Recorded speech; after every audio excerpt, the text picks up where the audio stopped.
right, welcome back to KTN Prime. Thanks for staying with us.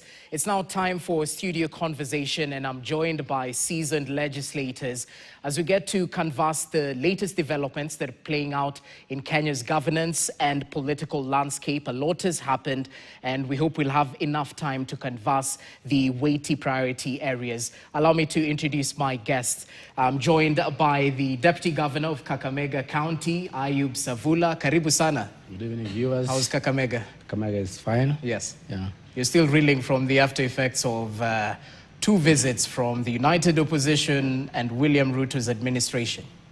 We are only having one visit, that is of William Ruto. The other ones were just noisemakers in the market centers. Oh my. Yeah.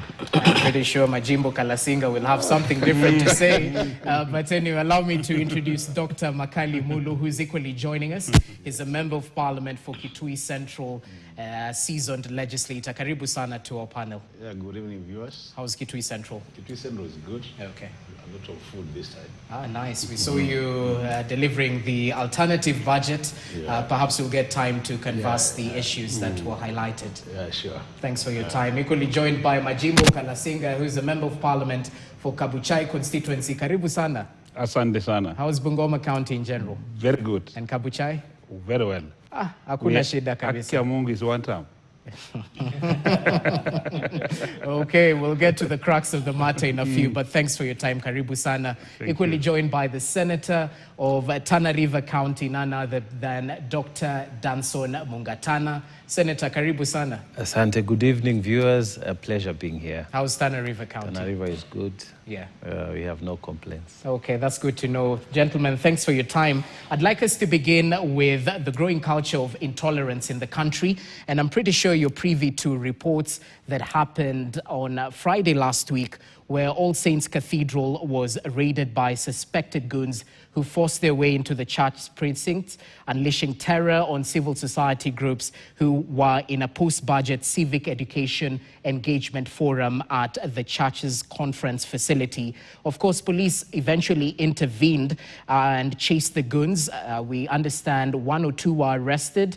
As of the latest reports, we understand that they have since been released since police did not get a complaint filed right there, which is kinaya in Kiswahili, if you get me. But it points to a growing culture of intolerance, political intolerance in the country, and that's barely 14 months to the general election. And we heard from relevant leaders from the church and equally security sector leaders who are calling for accountability. Let's just briefly listen in to what they had to say as they reacted to that unfortunate turn of events. That you cannot muzzle the voices of the people. And organizing goons to come and attack the public, and worst of all, in a church setting, is sacrilegious. We're just demanding an explanation from the IG of police. We want him to come out publicly and speak to this issue and let Kenyans know who are behind this goonism, who sent them. Individuals within the government are using security organs either to act as goon or to protect goons who are actually attacking others. Now, that begins to show that there are individuals within the security organ or within the government who are willing to go to any length in order to protect what they consider as their turf. For you to get into a public office, you have to fulfill Chapter 6 of our Constitution. So you cannot pick somebody from the street who has been a goon and give him a position, and this person is supposed to influence others. And he walks around saying, because I'm close to the government, because I'm close to so-and-so, because I'm close to this family. Okay, voice from various actors within the church setting. And perhaps let's begin from their brief views on this issue of political intolerance and goonism that keeps on rearing its head time and time again. DG, C.S. Murkomen says that politicians are the ones who are funding this culture of goonism in the country. How do we sort it out once and for all, barely 14 months to the next general election? First of all, I want to condemn the incident. It is unacceptable, especially when you're heading to the general election. I was with Murkomen in Kitale recently, And I said, any politician who is aiding the culture of goons in this country, they must withdraw their security immediately. You've been given government security. Why should you operate with goons? We don't want to drive this country to the standards of crime in Haiti. We've taken our police officers from Kenya to go and sort out the mess in Haiti. Why are we driving this country towards the direction of Haiti? Whether you are government, a pro-government politician or opposition politician, please stop this culture of goonism. And I'll urge the DCI to crack the whip now. Because if you go like this, we are courting trouble, especially during the general election. And it has not happened only in this church in Nairobi. It happened in Kakamega. When we were leaving the Madaraka Day function in Mumias, very innocent wananchi in school buses were stoned by thugs in Mumias town.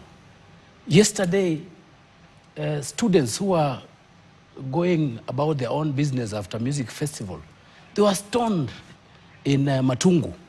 What is that culture? Because they assume these are supporters of William Ruto who are coming from Kakamega because Ruto had an event in Kakamega. So they were stoned by the goons from the opposition side. You are stoning school kids. That's a curse. So this culture of goonism, we must put our heads together, whether you're in opposition or you're in the government, because we have only one country. We'll ban this country if you continue this country. Would you say there's political goodwill from the relevant authorities? Because we hear a lot of lingo. We'll crack down, we will form the Nairobi Metropolitan Service, we will do this, but we haven't seen actual... We don't need a lot of stories. We have enough laws to crack down on these goons, which are in existence. I will urge the church, go and record statements at the DCI. Give the DCI leads. We have these people arrested, taken to court. That is the only solution. We've sorted out the fire incident. The girls were captured on camera, burning the school. They're in court. Why are you leaving these goons to roam in the streets here when they were totally captured on cameras? True. We should not drive this country to that direction. We don't want a Haiti in Kenya here. Makali, as you come in and perhaps reflect on the scenes that we witnessed, why is it so rare that we see arrests and prosecutions of the alleged sponsors of these attacks? Because we don't want arrest of foot soldiers, but the financiers, the ones who gave them the marching orders. Let me start by also condemning this act. And I think it's an act which should be condemned in the strongest terms possible, because this is not the Kenya we want. When you look at our constitution, it is very clear that we have a provision for freedom of association and the freedom of assembly. So if people are just in a meeting discussing issues, I don't think it warrants for anybody to be attacked. So, as you're asking, Jason, the issue is, the laws are there, but we are having challenges with the enforcement of the law. You can't tell me that with the CCTV cameras all over the place, because we are watching news, and you could see these are people you could identify them from where you are seated. I'm sure if the DCI wanted to arrest all these guys, we would arrest them. And I'm surprised people are saying there should be statements, and they have been released on the basis that there are no statements recorded. What statement do you require when you can see this so and so who has gone to a church? And you know, we might be taking this very rightly, Jess, but I think it shows the level we've gone as a country. We've gone so low to an extent that we can attack people in our church. Normally, a church is a holy place. But you know, we seem to have lost any respect for our churches. And I think as a country, we need to have a national conversation and ask ourselves, what is it that we are not getting right to an extent that we can attack a church? And I think it's this kind of, you know, the kind of things we are doing as a country that we find our children in schools are actually doing the same.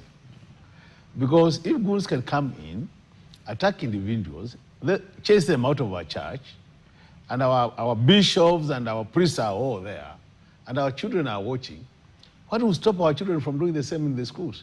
So I think as a country, we need to get back to our senses and say, this kind of acts, immediately they happen, somebody should be arrested, taken to court, and actually locked in for a number of years so that there's no repeat. And this idea of saying politicians, we have goons. I'm a politician for a long standing. I've never had goons in my life. And I still remain a politician. So the question is, the few politicians who we keep on mentioning all over the place, they are well known. Just if you look at the budget, we are funding NIS I think in terms of funding, NIS is very well funded in this country through budgets. If they are not delivering on this intelligence, it's time they pack and go. And that's why we are reducing the budget, as we'll be discussing later. We'll be getting to those details. Let's hear from Heshimiwa, because according to CS Murkomen, they're determined to dismantle criminal gangs that are operating in Nairobi and other urban centers, regardless of who sponsors them. And he added that Nairobi Metropolitan Police will flush out the goons in the city. What will Metropolitan Police do that the other police officers under NPS aren't doing? I think CS Murkomen is not serious. I don't think he's serious because we have had series of these criminal operations for so long. Remember during the last by-election that just happened a few months ago, organized criminal gangs came to crash my house. I am an example. They came and crashed my house daytime at 11 o'clock. They crashed the first floor, ground floor, first floor, and second floor in my home in village Chwele, Musese area. A week ago, when I was in Jobak, I do both a National Assembly and I do Pan-African Parliament, a Parliament of Africa in Africa.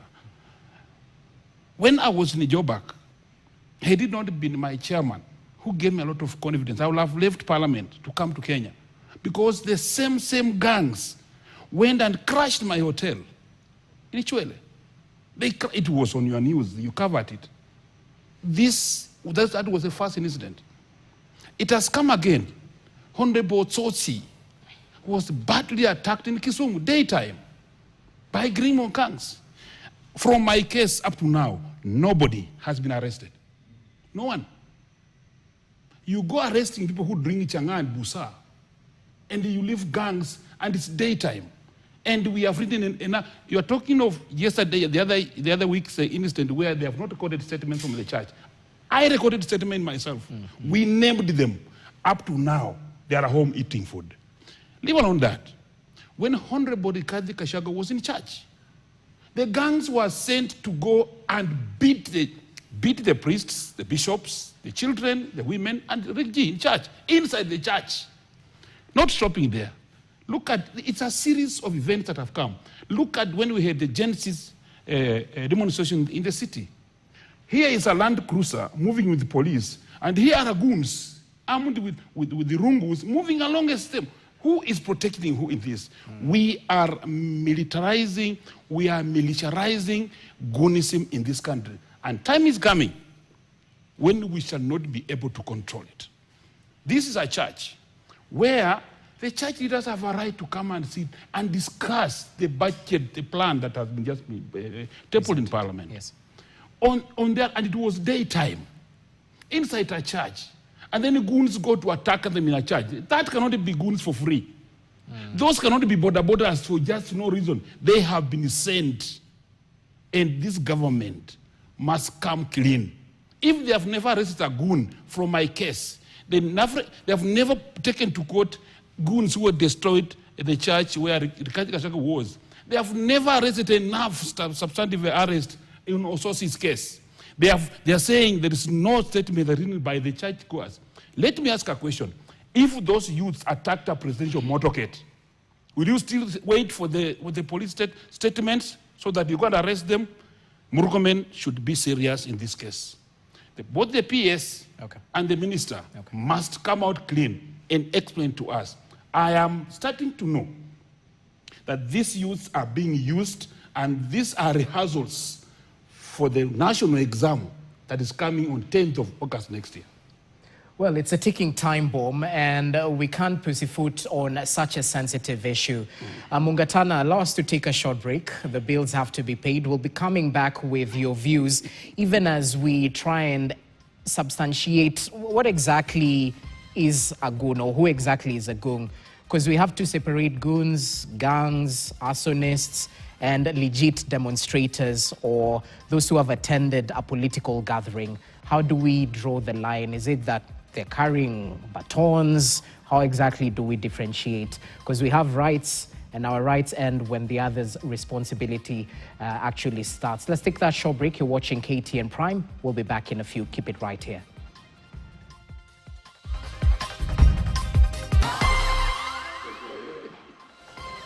Welcome back to KTN Prime. In case you're just joining us, we're having a conversation around the state of the nation with 4 legislators right here in studio. Ayub Sevula, Deputy Governor Kakamega, equally joined by Dr. Makali Mulu, the Member of Parliament, Kitui Central, Majimbo Kalasinga, the Member of Parliament for Kabuchai constituency, and none other than Dr. Danson Mungatana, the Senator of Tana River County. Before the break, we were canvassing issues to do with the growing culture of political intolerance in the country and what exactly needs to be done to ensure we kill this vice as early as possible, even as we approach the 2027 polls. Senator was doing press-ups as he was thinking on his submissions. Senator, what do you make of this growing culture? We hear it hasn't started with this administration. It has been there since time immemorial. We've had blame game, political leaders being blamed for financing some of these criminal activities, hiring goons for their own private interests. Well, where's the problem, but where exactly is the solution, most importantly? So thank you for having me in the studio again.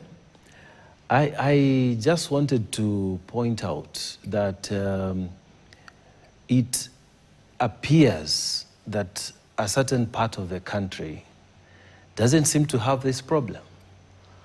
I am speaking as Senator from Tana River.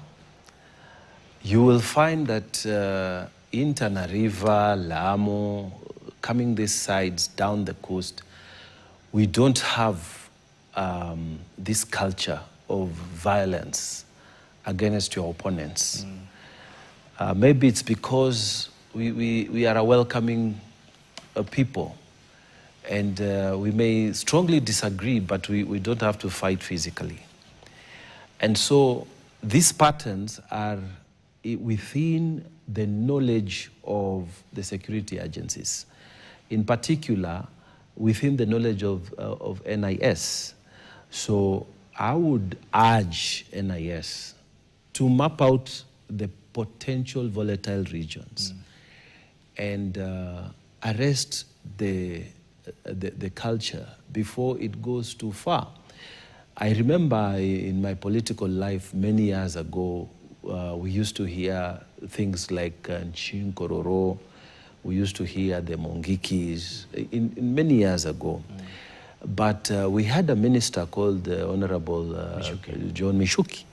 The late Mishuki was able to control those gangsters. So again, I wanted to call upon the Honorable Minister for Interior to look into ways and means and actually be proactive and sort out this problem. Because in the past, the issues were there and they dealt with them. And he has the advantage that we are in a different period. Now we have technology. If you go to many countries, including our neighbor like Rwanda here, facial recognition is a very, easy way to pick up somebody. Using the technology of these mobile telecoms, it is possible to actually trace people using AI, the facial recognition. So it should be easier now for the current Interior Minister to deal with these problems as opposed to previous Interior Ministers. So I wanted to join with my colleagues and say, let us kill the culture. We need to learn to agree to disagree. And I wanted to point out that a lot of the people who are in this, even the suspects who are arrested, they are young people. And young people need to know that for us who are older and are married, we live with opposition in our houses. And we don't beat them, we don't kill them, we don't beat them.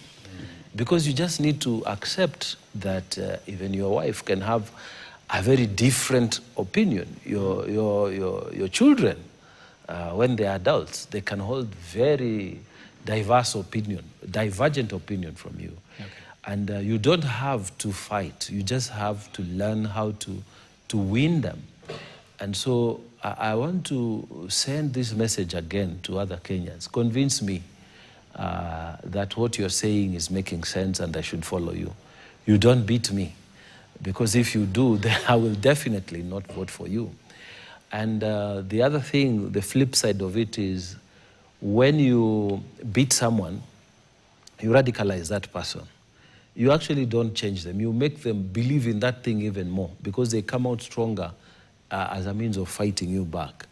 So let us learn to talk and let us learn to listen to each other. And then let us also learn to accept that people have divergent opinions. And if you look at the book of Ayub, you will see that God was asking the devil in a court, you know, where are you coming from and where are you going? He said, I've been here and there, and somewhere along the way I saw your servant Ayub. And you know the reason he's following you is because you have blessed him. Allow me a chance to show you that this guy is not actually, with you. And God allowed him. He said, do whatever you want to do except don't take out his soul. So that tells you that God actually allowed opposition to be in his court, in his chamber. He has the power to destroy, but he didn't destroy the enemy. He allowed them and asked and discussed.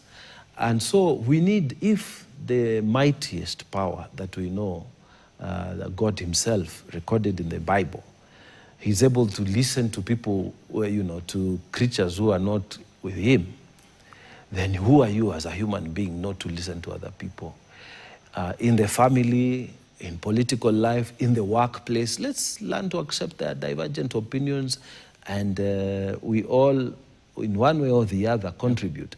Because the person who points out your mistakes makes you a better person.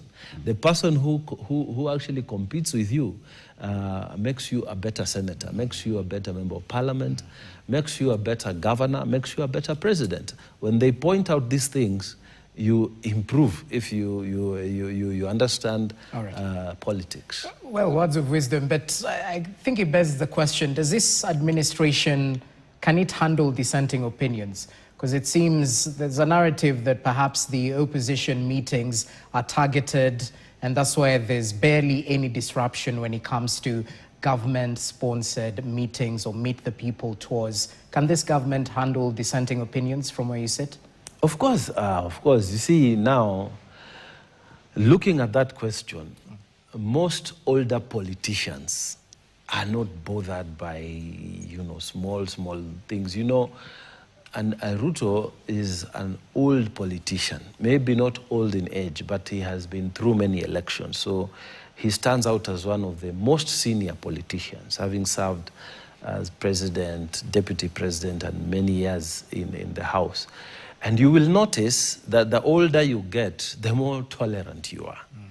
I do not think that our president, he's the kind of guy who would make noise, or somebody who would be bothered by someone who says, oh, you are this and the other. Okay. So this government, the opposition tends to try and pin things on the president. Oh, you're killing our children.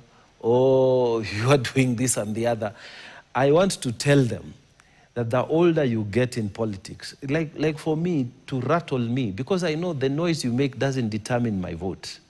I know vote getting is a totally different thing from the showbiz of blah, blah, blah, blah, blah. Okay. The showbiz is totally different from getting votes. And I know how to get my vote, how to win my vote, and I don't have to even engage with you. I'm not running against you. I'm running my own race, looking at my targets. Last election, how much vote did I get from which polling centers? So this election, how will I improve on that? So I'm not running against my opponents.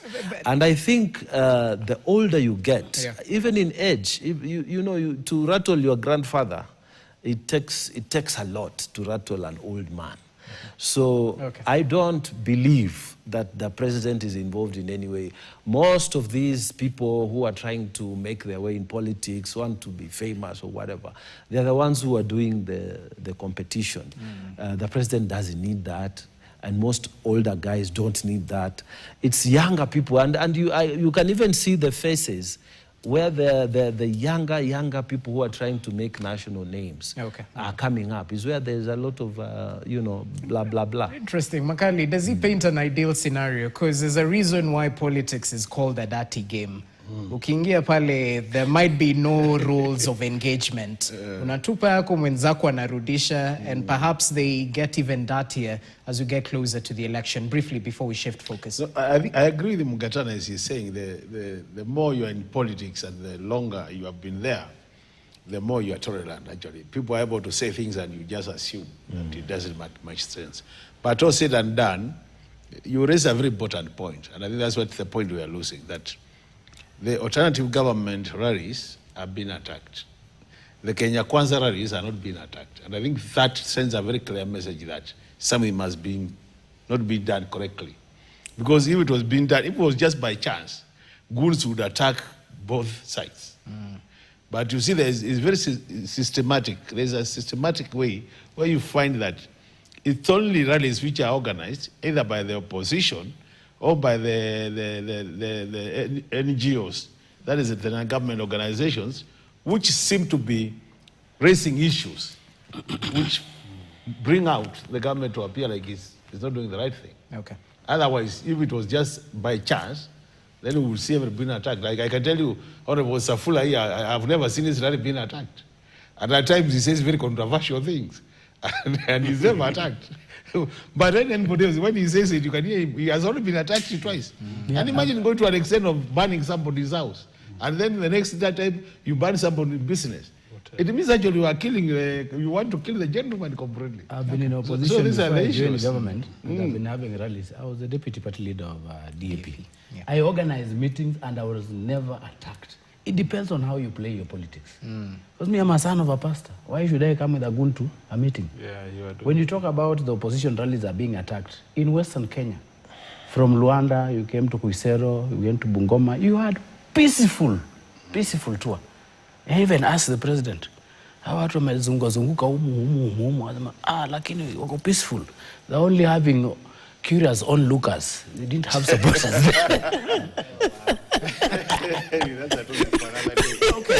Before we cross over to... But before that, when you say that only the opposition rallies are being attacked, when a bus carrying students, children, they're being dropped home from a music event, they were attacked by goons belonging to opposition, and it's being investigated. When we how do you know the goons belonging to opposition? How do you... They just finished their rally there, Harambe. When the opposition leaders were leaving, is when they attacked this bus. The bus was coming from a music event. They assumed that the bus was carrying delegates from Kakamega meeting, which was presided over by the president. So why attack innocent kids? They are in hospital now as we speak. Then also, when we had just completed a Madaraka Day event in Mumias, the goons attacked the buses carrying people who had come to the Madaraka Day celebration. We have 17 school buses that we are supposed to repair before you hand over back to the school. But they are not attacked by... But there's also some criminal element anyway. Yes. You even saw the other day along the highway, when Ruto had already there and he left, people were actually attacked by criminals. And there's also that component of criminals. So we should not just blame the government wholesomely. If I talk from a point of view, I like using myself as a reference person. If I can bring to speed the deputy governor of Kakamega, I think it was in Kakamega when we were having our Linda Mwananchi rally. That is the place that we were tear-gassed. Actually, if it were not the tough, long-standing us, we would have left the venue, to be very honest. But the tear gases were being thrown from all right, left, and center. I said, what is wrong here? That is Western. Two, actually, I had a reason, I have heard from the people themselves about the attack from the Madarakas, Mheshimiwa just said. The word was that the owners of that place were not mobilized. They came with their own. People who came in buses were given money. That is what they were trying to suspect. So when people come from far with buses and they pick 2,000, and then you come from the village where they're holding a rally and you are going home free, those irritated them. Please go and investigate, Mheshimiwa. No. We did Secondly, our investigation. fine, whatever you are trying to put a across. opposition leader who was there, who organized it, and he was even tear gas. They tried to arrest him and ran away. I don't want to mention Arrest him here. Yeah. and get facts right. Because actually, to be very honest, if you bring your dogs to my home and I have dogs, they will bite each other. Use my dogs if you come to my home. Use the owners of the place. The villagers should come and sing for you. Okay. Yes, but if you bring others on Reposabula, and then you bring them there in numbers and in buses, and then this character of mobilizing people in buses should stop in politics. You address Kenyans. That is not politics or a national event. Don't bring, you carry from all gentlemen. sub-counties. Speaking of mobilization, I'd like us to focus briefly on what happened just last week and over the weekend, because Western Kenya was central to Kenya's 2027 political contest, where President William Ruto and the opposition camp, that's the United Alternative Government, they simultaneously pitched camp in the region, and it sort of represents the growing battle for a voting bloc that could prove quite decisive in the 2027 general election. Not meaning that other voting blocs won't carry their weight, but since the president and the opposition were there, let's listen to some of the sentiments that were shared by leaders across the political divide during their Meet the People interactions in Western region. Briefly.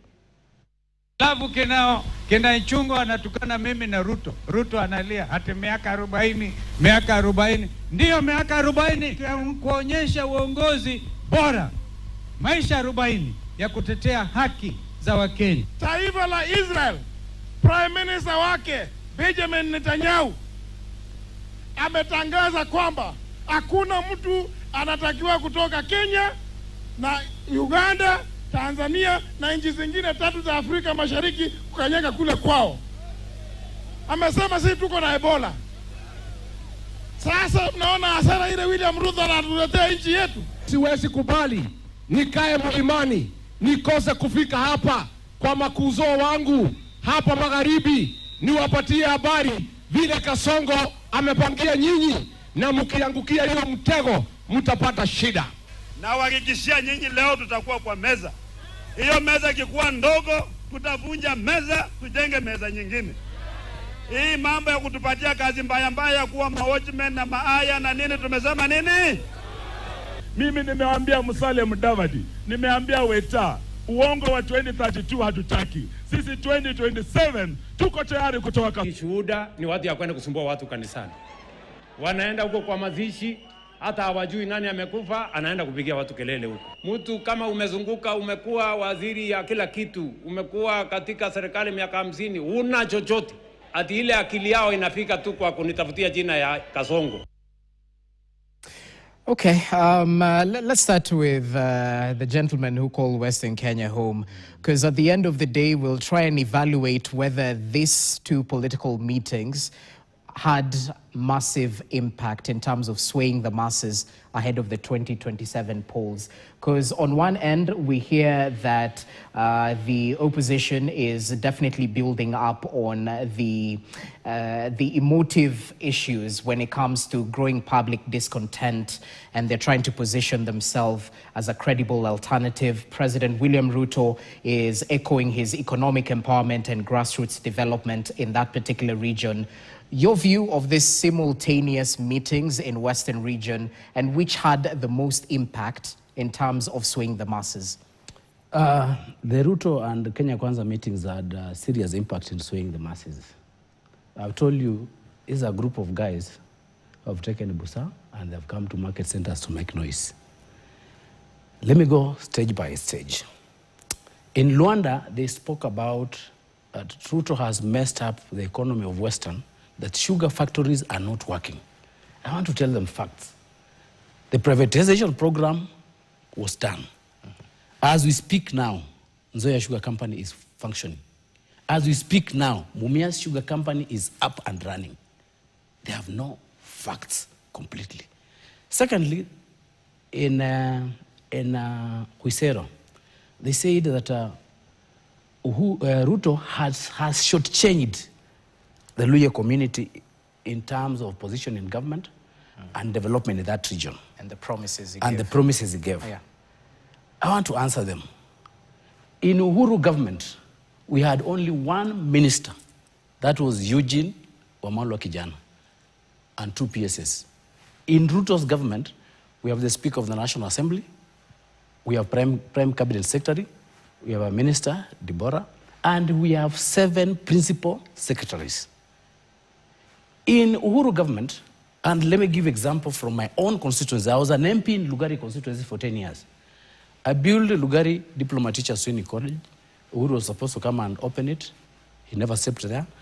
I built Lugari KMTC. Uhuru was supposed to come and open. He never stepped there. I built Chevayo TTI. Uhuru was supposed to come there. He never. In Uhuru's government, level 6 hospital in Kakamega had stalled. Okay. In the next 6 months, we'll have level 6 hospital in Kakamega up and running, because Ruto has provided 1.2 billion toward the completion of that hospital. Buhungu Stadium, the government has provided 1 billion, national government, and we are adding on 500 from the county government. We are completing Buhungu Stadium before the end of the next general election. Before mid next year, we'll have completed Buhungu Stadium completely because of the development plan Ruto has with the county government of Kakamega. In Kakamega, we have 34 kilometers of road now under tarmac now. In Malava, 3 kilometers have already been done between Malava to Samiti to Navakholo. It's ongoing, and I've calculated the number of kilometers that have tarmacked. The other road is C44. Starts from Lurambi, Navakholo, it goes up to Musikoma. The side of Bungoma it is not done. Okay. But the side of Kakamega. So in short development. Okay. So when they are speaking, the community has been shortchanged. We have had more in Ruto government compared to any previous government that has been in existence. Then another factor is people don't understand the Luya community. The Luya community, since the death of Michael Kijana Wamala, who was a strong politician from that area, in 2002, they voted en masse to one man called Mwai Kibaki. Wamala was his deputy. In fact, Musalia Mudavadi stood for member of parliament as a deputy president, as a vice president then, in Sabatia constituency, but he was floored by a branch manager of a bank, a Karanga, because he was on the wrong side of the political divide. Here, the man who has been taking all the Luya votes was Raila Amolo Odinga. Minus Raila Amolo Odinga, the alternative is the neighbor. Ruto is the neighbor.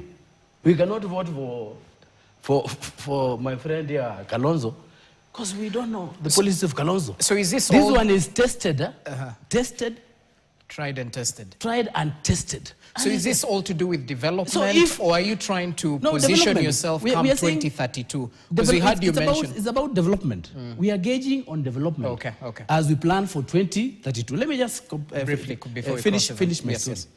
If this man, William Ruto, was out of government, he was not even the deputy president. He was just there in the bush. They even withdraw his security, what and what.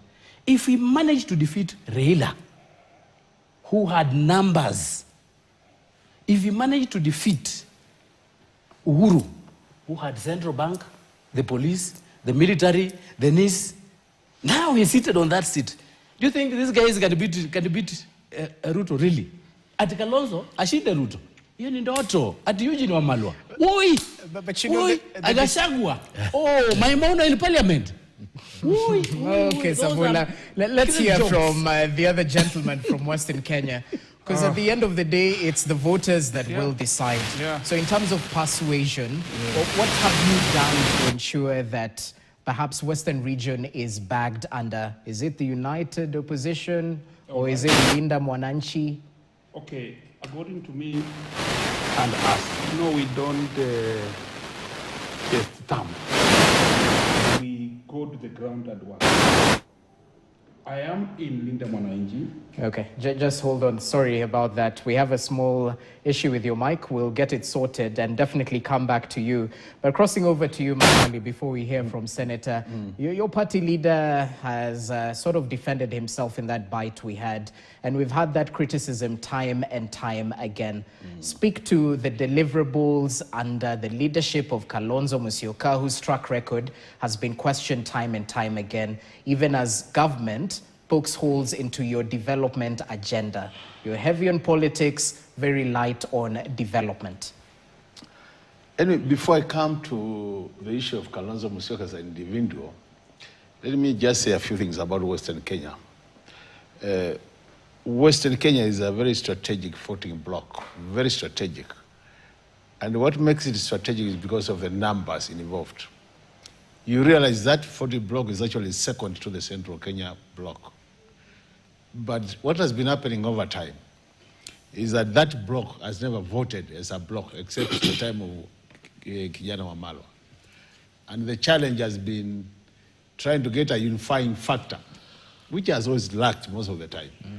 And I see it lacking again. When I listen to Deputy Governor Safula and my friend on the other side, I see that division going again to be there. So what will happen is, when you are a strategic bloc and then you divide the bloc, then you lose the bargaining power, which you should be having as a bloc. But all said and done, this Kenya Kwanza government, which my friend seems to be really praising and just thumping about it. You know, if you want to know whether government has performed, you compare the promises against the achievements. Because they promised, and there are things they have achieved. And I remember just I was with you in this show last year when they just crossed their third year of implementation. I said then, they only achieved 5% of the performance indicators, which they agreed to with the Kenyans, only 5%.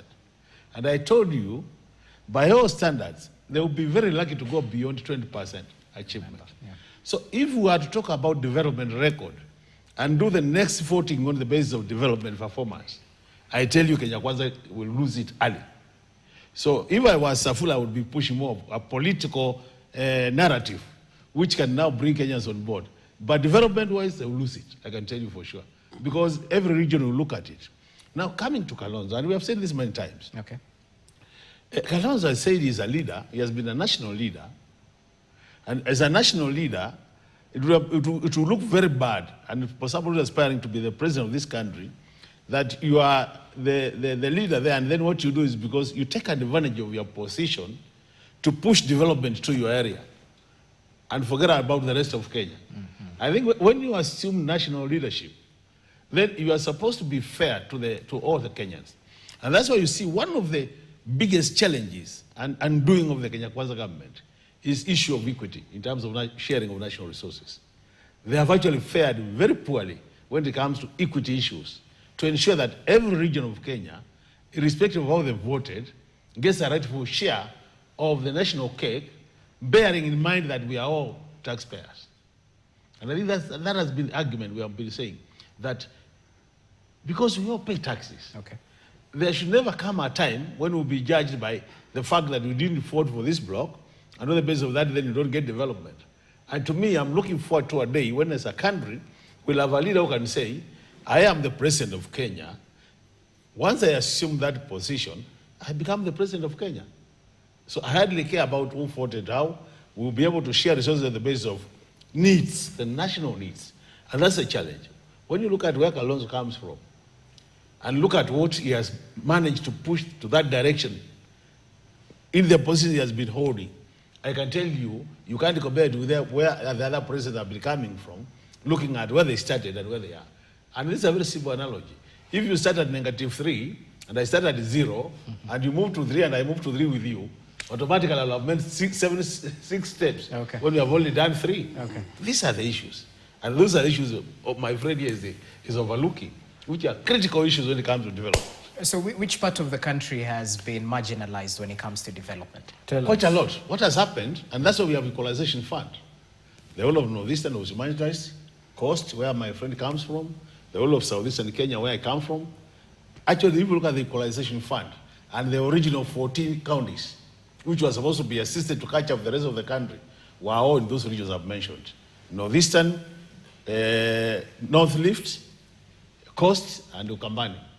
But you know, politics goes hand in hand with optics. If you talk about Northeastern, Wajir County just hosted the national celebrations. We've seen the excitement around the issuance of identity cards and some of the bottlenecks that were there. They have been removed. You talk about the Mombasa Road, which is still ongoing. Yes. You know, and it has not been that, it's still ongoing. But what I'm saying is, on the basis of that marginalization, and actually we've said many times, the reason why these parts of the country were marginalized was because of this paper number 1 of 1965. Which targeted all the high potential areas. So the rest of the areas were left behind. So for these areas to catch up with the rest of the country, they need a very special fund to push them. And that was the whole essence of equalization fund. And unfortunately, it has never been implemented. All right. Before we get back to you, because you'll finish this issue about Western Kenyan politics, but Senator, as you come in and perhaps chime into what we've seen in various regions, including Western Kenya, we have an opposition that seems hell-bent on uniting, even with the Linda Mwananchi faction, in a bid to make President William Ruto a one-term president. And they pull similarities from the 2002 moment that Kenya had, where NAC actually managed to remove the long-serving former president, the late Moi, from power. Can you draw similarities from that? Will a united opposition give UDA sleepless nights? We don't have a sleepless night. I can tell you, and I'm speaking with authority. Yes. We don't have a sleepless night. You know, these are just samples, loud bangs, but they don't bother me at all. And I heard the Honorable Kalonzo Musyoka another day speaking in some rally somewhere, saying the governor of Kitui, you know, he's our neighbor there. Kitui neighbors Tana River. Kitui neighbors, so he said, Tana River neighbors Garissa. So he said, the governor of Kitui, the governor of Tana River, the governor of Garissa will all be Wiper, Democratic, I don't know, Alliance, or I don't know. Patriotic Front. Yeah. And I'm looking, I'm thinking, this man, what is he talking about? He's our neighbor here. Since the general election, Kalonzo has never stepped into our county. Our neighbor. I go through Mwingi if I'm going to the other constituency in Bura. I pass through Mwingi, where Kalonzo comes from. Just 2 hours, you are in Tana River County. He has never come, but he stands in a rally somewhere, says, you know, Kitui County, the Tana River County, Garissa County, they will give us a governor from Wiper. So I look at these people, and you know, every time this man, the other man here, the impeached former deputy president, stands up in public, he says, oh, the mountain is going to go with me. I look at him. You have lost all the elections, and I take it from me, Olkalau also, we are winning it.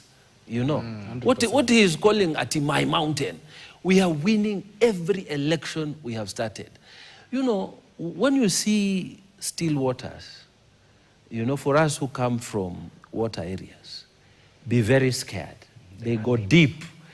And I am telling the opposition, prepare your speech for defeat, which we know will say, oh, you have rigged, oh, the space for campaigns was not fair, oh, what. This is the statement they are going to make. Why? Because they are not preparing. They are not preparing.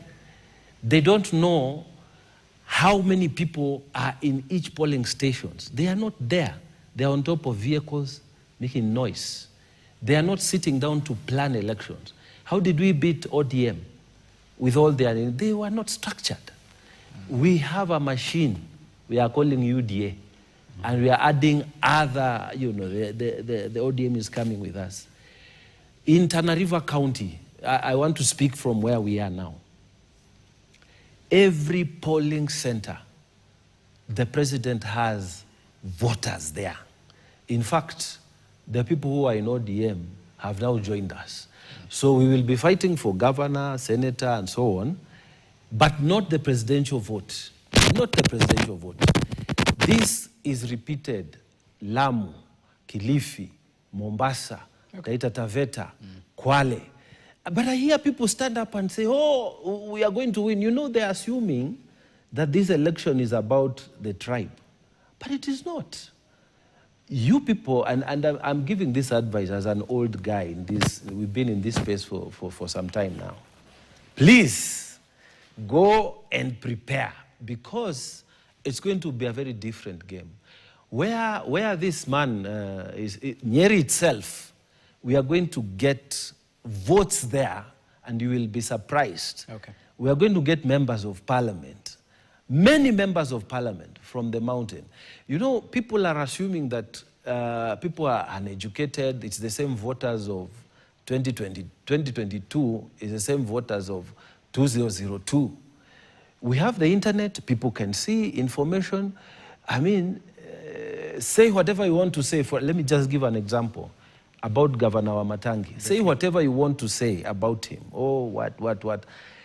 But listen to what he's doing. Opening markets, level 4, the new hospitals, new roads. And then you come and say you're going to remove him. I mean, think twice. So you foresee a scenario in 2027 where issue-based politics... No, I'm saying people are more informed now. I mean, in Tana River County, those markets that have been built by President Ruto, those affordable housing, those are the tallest buildings we are having in the county. The new places where you can do fish landing, where the areas that have been created, where now you don't have to worry about selling your fish very quickly because they're going to rot. The machines for keeping cool, I mean, that whole fishing community, my friend, you're not going to tell them anything. My own village elder, we call them Mzee wa Gasa, is very sick, you know, and we had to help because he's the chair of our council of elders. And we went to assist him. The bill for his operation, for throat operation, he has some issues there, was coming to 1.5. What Shah has done, 950,000 was paid. So instead of doing a harambe for 1.5, we, the local politicians, who are dealing with a very small bill, and whatever we raised was going to assist even the family. Now you go and tell me, and we have talked about all these things everywhere. You go and tell me, what are you going to tell those people that, when you say one term, what are you saying? You know? I want to actually warn the opposition. If you don't prepare, we are going to defeat you in a very embarrassing margins. Some people are even running away from standing in Nairobi, pretending to be national leaders because they know they cannot retain their seats. I've sat with an MP who was telling me, I see Sifuna there, but I have never seen him in my constituency here in Nairobi. So if he wants to retain this seat, if he's standing here, I don't know. But if he's standing here, he's not going to have my support. Okay. Let me tell you, briefly here, if you don't prepare to win, you're going to lose this election. And you're losing badly. All this noise, we are just watching. This noise, without the mechanics, without the preparation. And Kenyans must be told the truth. These people, they don't have agenda. They are not prepared. They don't even know the numbers we are talking about. You know, the numbers. Fair enough. If you ask them, how much number do you actually commit? They will go to the tribe. They will not tell you what really is happening. And failing to plan is planning to clarify fail. Something. Yeah. Differentiate between a transition election and an election where the president is defending. Moi time, Moi was retiring. That was transition election. It is different from when a sitting president is defending his seat.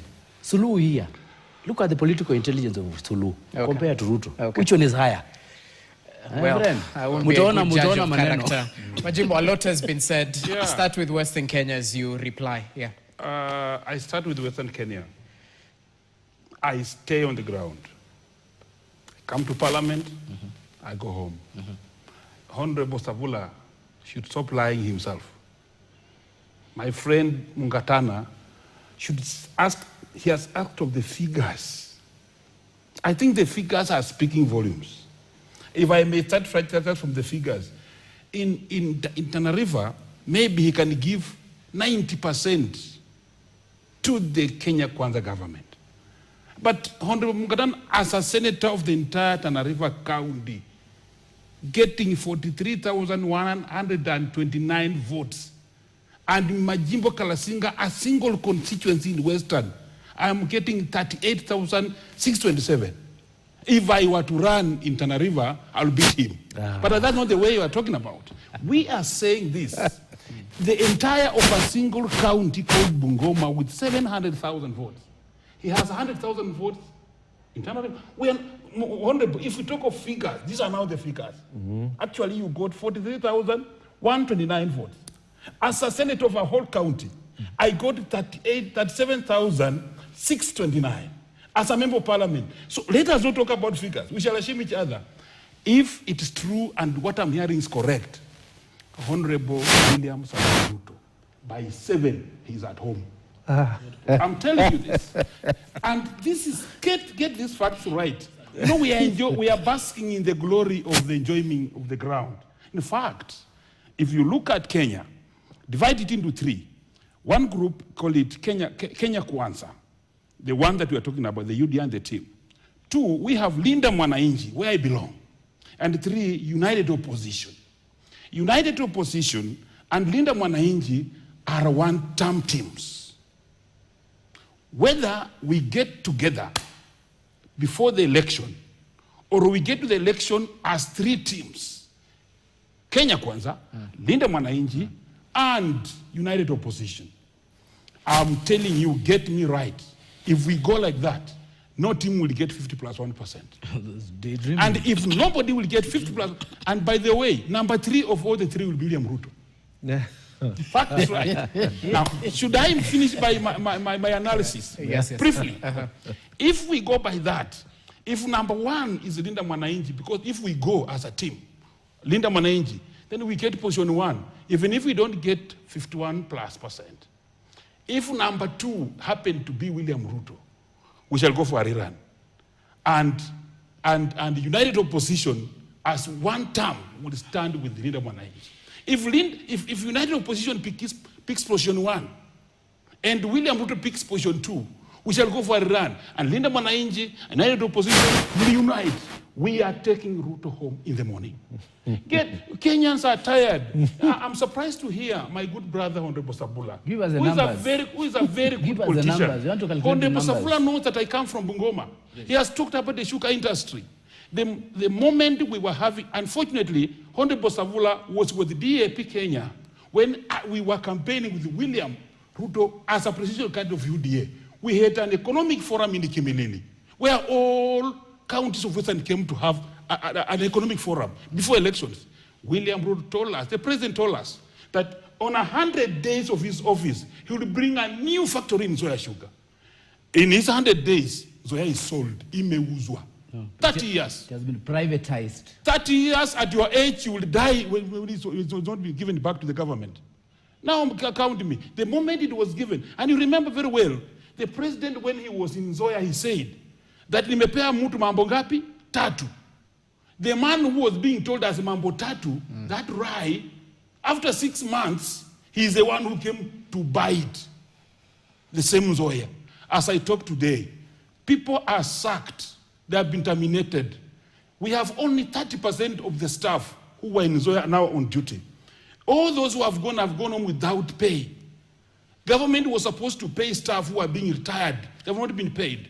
Farmers, as I talk, I'm one of the farmers in Bungoma. Our dues are not being paid as sugar factory farmers. You do journalism. Go and go investigative journalism on the ground. Bring the real facts. As I talk today, the retirees of Nzoia Sugar Company are on the road crying. They're always making strikes. The Indian who took over Nzoia says, I am not liable to paying anybody. But Nzoia has changed its name. Therefore, legally, it's not the old Nzoia where you can sue. So you can't sue Nzoia now if you're an old employee.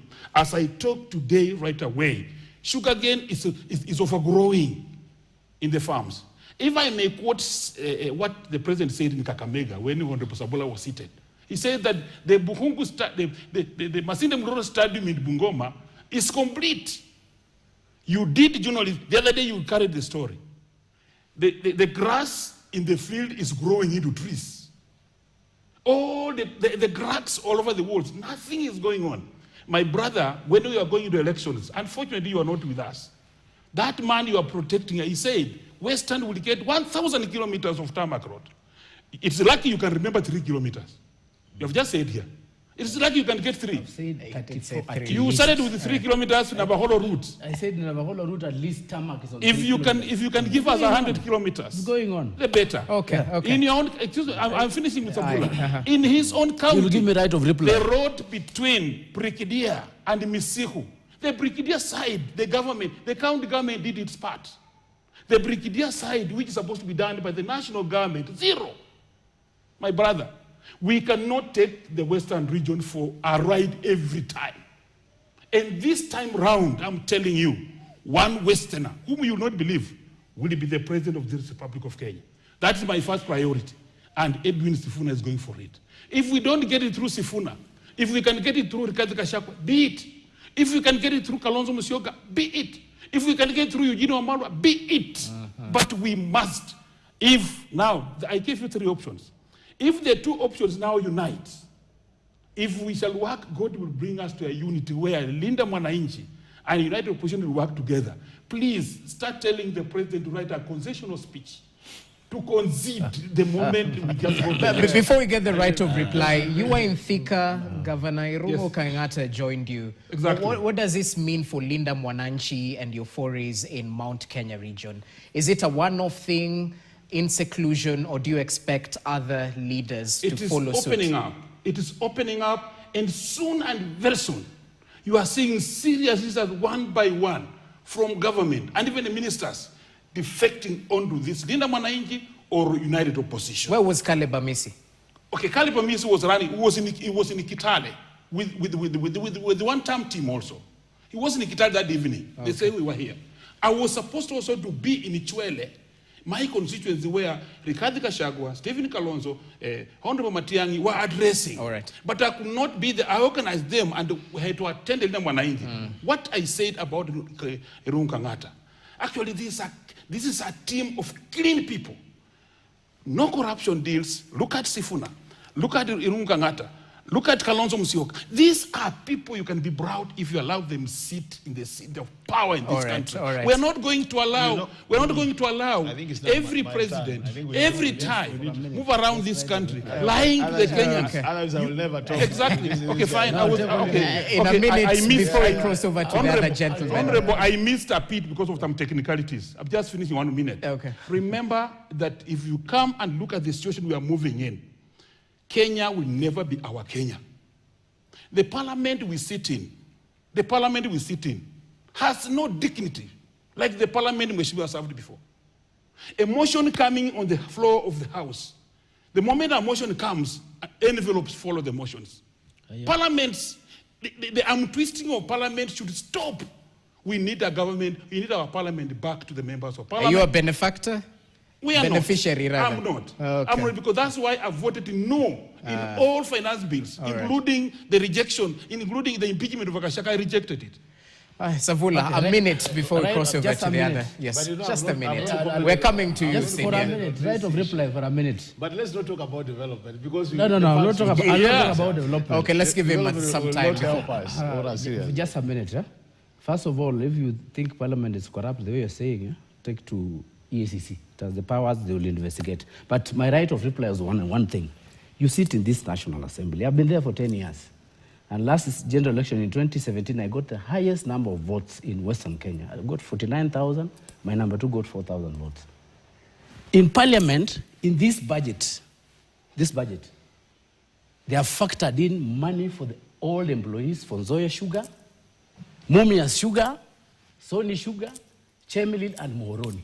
I don't know if you don't sit in Parliament or if you're not going through the budget. It's there factored in. Number 2, Nzoia Sugar Company has not been sold. You pass a privatization bill. Nzoia Sugar Company has been leased to an investor for 30 years. Those are COMESA conditions. You have come from the sugar belt, but we need to teach you something. COMESA regulation says, privatize sugar factories, and they gave a time limit. Privatize the sugar factories or lease them out, so that you can allow private capital to flow in, to bring in new machine. The government business is not to bring new machine in sugar factories, according to COMESA regulation. And you sit in Parliament. That is what you must understand. That is my right of reply. Interesting. Makali, and I can confirm about COMESA because I served there for 6 years during my sojourn out. Things we need to understand. Let me talk about the politics for now. Yeah, briefly. And this is what I want to say. I really like the debate where people are saying that the alternative government has no chance of winning. I like it when they see it that way. Why? Even IMCR, before you think of contesting any position, the first thing you do is to take the numbers in terms of polling station statistics. And then those numbers are provided by ABC. Any good politician will do that. So when I hear my good friend Senator Mungatana saying we don't know the numbers, I think I've been in Parliament for about 15 years continuously. Some people like Kalonzo have been 40 years, people like Wamalo, they have been longer. So what happens is that's a serious underestimation of the opposition. The other thing, this man called Mungatana has lost elections, and he has won elections. Correct. I'm sure at the time he lost election, he still believed he would win, but he lost. No. So this idea of saying when you are losing an election, you actually know. Allow me time to talk. That's why you see we are so quiet when you guys are talking, because you don't want to start crossfire. Okay. So what we are saying just is this. Let's be fair to ourselves. Look at the last election, 2022. Take the map of Kenya and the map which regions were Kenya Kwanza and which regions were the other side, which was our side. And tell me today, which shifts, the shifting, which blocks have shifted to which side. If you do that simple analysis, just shifting. Last election, Western Kenya was our side. Yes. Majority of them. Central Kenya was Huda. Now, Central Kenya, we like it or not, it might be 100%, but the majority of them have shifted to our side. Ukambani was our side. It remains that side. Now we're just shifting the numbers. Now, if you do that analysis simply, it tells you that the president is so much exposed. And that's why you saw the last rating was at 24% in the country. Actually, if I were this gentleman, I would go back to the back door. Yes. But hasn't he inherited some of the former voting blocks that belong to Raila? Tell us where he has I was a Raila supporter. Nyanza, he has inherited Nyanza, which was Raila. Yeah. Kisii is already gone. Bungoma is gone. Bungoma is gone. Bungoma has never been Raila. You see? It was. Ford Kenya. You see? No. So what is happening now? Nyanza, we are talking about the Luo Nyanza, what we call Nyo Nyanza. Look at the votes in that region. So actually, let's start, when you generalize issues, you might think you are doing yourself a good thing. If I were Ruto, I would not allow these guys to talk about politics because they're actually misleading their side. They're not looking at the numbers. Then tell me two things before we cross over. Then surveys have also been done. Can I have a reply on the this? latest surveys which have been done. The popularity of Kenya Kwanza side moved from, I think, that 6 to 24. These are Kenyans saying, last year we would have voted that 6% Kenya Kwanza, today we are 24. What is that telling you? They are on a decline mode. Decline mode. So Anyway, let them continue saying they will win. I like that. We enjoy. Can I say something? It will be good. Sure. Can I say something? Very simple. Politics is about connection with the people. And you being very clear what you want. I want to actually say two quick things. Now, number one, the opposition up to now has not told us who is going to run. So who is connecting with the people? It's very simple. Nobody is a known candidate as it is now. Now, whatever they say, you can't be quoting a girl and say, okay, you know, just like our family, we'll identify the boy who will marry you. We have 4 boys in this family, but just like us, like all of us, we will identify the boy for you to marry. We will identify for you next year. And then there is another gentleman here who is telling him, you know, I have a house, I have a... Come, I'm taking you for tea. This is my plan. When we get married, we will do this and the other. I want children, I want whatever. We will educate, we will start saving, and we will... These are the development plans. These are the families telling you, I have 4 boys. Trust me, by next year, I will name one of them to marry you. Well, does that make sense? All right, let's move from there and go to the issues of, you know, development. This is the first president, and I'm speaking as those marginalized people. The first president who has been able to come, actually sit and talk to us, you know? Uhuru Kenyatta never did it. Mwai Kibaki, in our time, he came to light the electricity. And that was because we were very close, you know? But to sit and talk to elders, talk to people, listen to them, it never happened. Politics is about connection and creating that feeling of he is one of us. He is talking for us. He can hear us. These people are not doing that. They don't even have that capacity. We don't even know who is their candidate. And let me say again and again and again. Yeah. You may have all these theatrics and running around here in Nairobi and imagining that these blocks are going to vote for you just because it's your tribe. This notion, I am warning people, it's going to change because the information age is with us. I ran on, you know, our place is very tribal, and you'll find a governor is supported by this tribe, another governor like that. I collected all the votes because from all the various, you know, tribes, governors, the tribes, and I'm the one person who can stand in Tana River anywhere. Some candidates cannot go in certain places. Okay. And why? Because I ran on a platform about what a senator should do, and I'm delivering, you know, and I go home every weekend without fail unless we have gone with Majimbo to Pan-African Parliament, you know, or we have official duty away. But running on a platform to see, you know, something that connects with everyone, you know, this is going, you know, Kenyans are going to listen to these issues. Yes, you are standing. The only thing you are telling us is one term. And I am telling you, this is what we have done. This is what I have failed to do. Okay. And this is what I want to do when we get in. We have a very long stretch ahead of these people.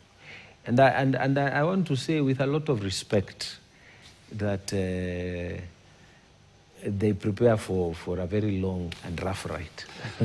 Thank you, sir. Interesting. And as you come in, we've heard of Sifuna deputizing Kalonzo. Are these plans, or it's the other way? We should not mix things. Guess what, people? Linda Mwananchi is a movement. But are you not pushing to join with... Linda Mwananchi, we are pushing for presidency. We are not pushing for unity.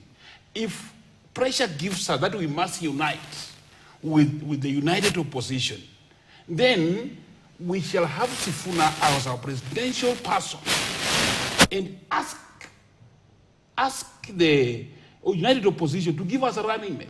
That is our plan. But now may I answer Honorable Mungatana on the three lost blocks. They will lose. Let's give him time. Let's give him yes, time. Yeah. Yes, of course, every political party has its ambitions. As much as you that have one. to do. That's what we are. And we are focused on it. 3 lost blocks with the current president. 1, he has lost the hustler department. The people who moved and voted in as a block, as hustlers, with the view of getting up from the bottom to the top, is gone. 2, the women whose kids are killed and abducted, is gone. Look at how women are shedding tears. The final block is the church. The church is gone. The church was the major block to the president. I'm telling you for a fact, if you can go and beat people to shed blood inside a church, please let them call us noise makers. Let's continue making noise, and we shall continue making noise, and they will continue mistaking our noise. Our noise has a reason.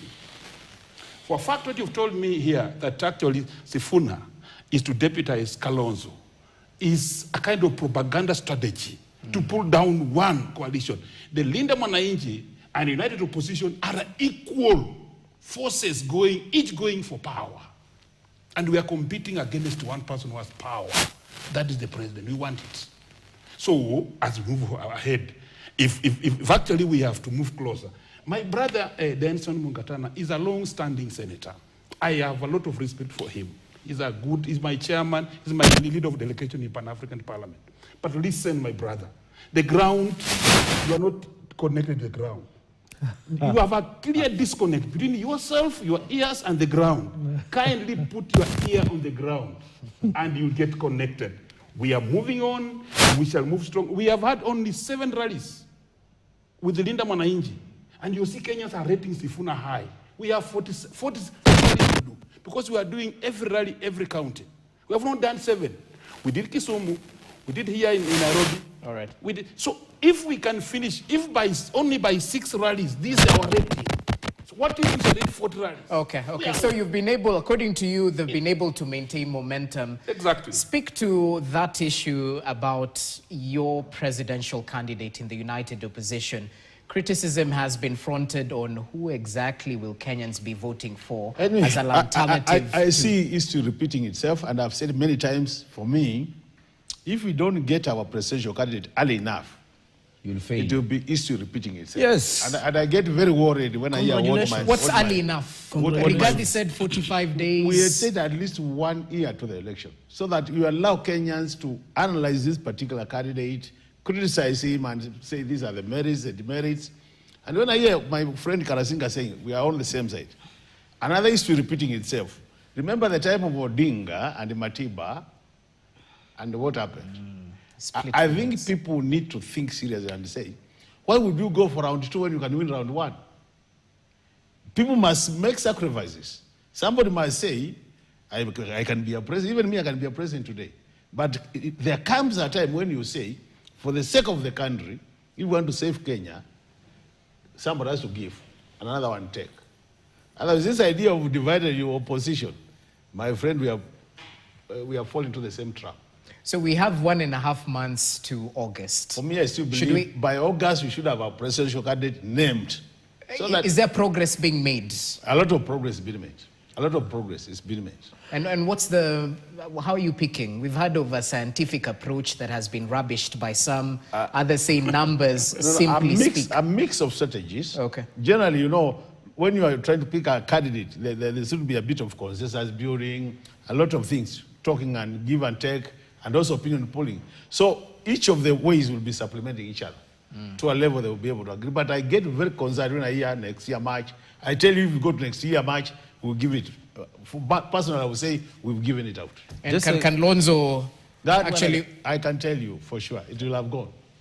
If we actually pick Sifuna, deputized by Kalonzo, that will be done. For me, I think what I've said, anybody who is saying 1 term now, if you want to win this election, it must be one presidential candidate. Simple. Irrespective of where we get him, one deputized by another one. We go 2, my friend, we are gone. But there are only 2 positions up for grabs, and how many principals do you have? There are many, but as I said, we are talking to each other. Okay. We are trying to build our team. I can tell you for sure, we'll be naming our presidential candidate. Jesse, these people will not unite. I'm telling you, they will not unite. I was in Uganda when the elections were being done, and I attended their presidential debate.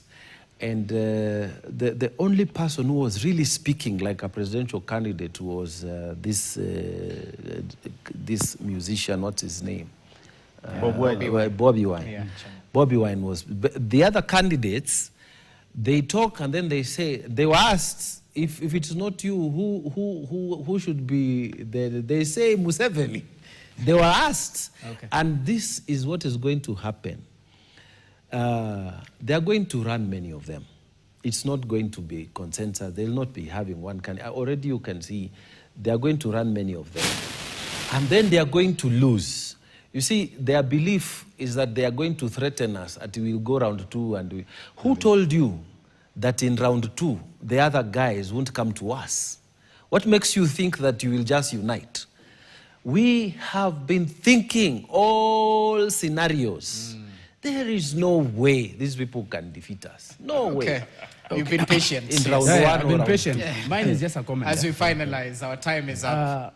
If you rate political parties in Kenya that have a national outlook, there are only 2 political parties. Which and which? It's UDA and ODM. They have merged. That's a major force, number 1. And lastly, I will leave this station so happy today. I've seen the way the 2 have clashed. It is an indicator you are going nowhere. He's insisting if Kalonzo is not the presidential candidate, no, I've not said that. He's saying Kalonzo should be deputy. We've not said that. Somebody not I'm sitting next to you. I've just seen your comment. What we have said is this. As here, me and Mgatana, we are united. We have said this. And we are focused on the ball. And I want to repeat it. What did you say? Finally. I want to repeat it, Jesse. I've said if the united opposition, and if anybody who is saying 1 term, if we present 2 candidates, and I want to say this is now a strategist, we will lose it. Yes. That one I want to give free advice. So let's prepare Kenyans for a second term of Ruto by telling Kenyans Ruto will win by 100%. If we unite, Ruto will be going home early in the morning by 7. So it's for us to interesting. It seems you guys have your work cut out for you. Obvious, it is there. In terms of having a unity of purpose. It is there. Majimbo, in 30 seconds, I hope. Thank you very much. Seconds. As Linda Mwanainji, we have planned our strategies right. We have our program put straight. We are having our presidential candidate very soon launching it. And I know very well that other parties, for example, UDA, already they have their presidential candidate. We know the candidate, which maybe they are talking about the running. But for us, we are going to have it very soon. And that very soon, the leader of the Linda Mwanainji as Edwin Watenya Sifuna, you see, is on the ballot. You see? That is the plan. And every party, every coalition must be optimistic to this level. Very good. Interesting. Yes, gentlemen, rise up. Allow us to finalize on that particular note. As I mentioned, there's a political camp that has its work cut out for them. It is there, it is there, a lot of it. And you know, as you assist on the politicians, when we talk from knowledge. We shall see. The taste of the pudding is in the eating. Gentlemen, asanteni sana for your time. Hoping for other deliberations right here in studio, even as we barely got enough time to cover matters to do with the finance bill, but we'll have other conversations. Gentlemen, asanteni sana. Ayub Sevilla, the Kakamega Deputy Governor, equally joined by Dr. Makali Mulu, Member of Parliament, Kitui Central. Majimbo Kalasinga, it's always a pleasure to have you with us, Member of Parliament, Kabuchai constituency. And last but definitely not least, Senator, Tana River County, Dr. Danson Mungatana. Thank you for making time for KTN. And for our viewers, I hope you're adequately informed. A lot is happening in the political space. Don't sit back. You know what they say, if you're not on the table, if you're not on the table, then you're part of the menu, yeah? Make sure you're actively involved. Gentlemen, asanteni sana. That's how we wrap up tonight's edition of KTN Prime. Enjoy the rest of your viewing. I'm Jesse Rogers. Good evening.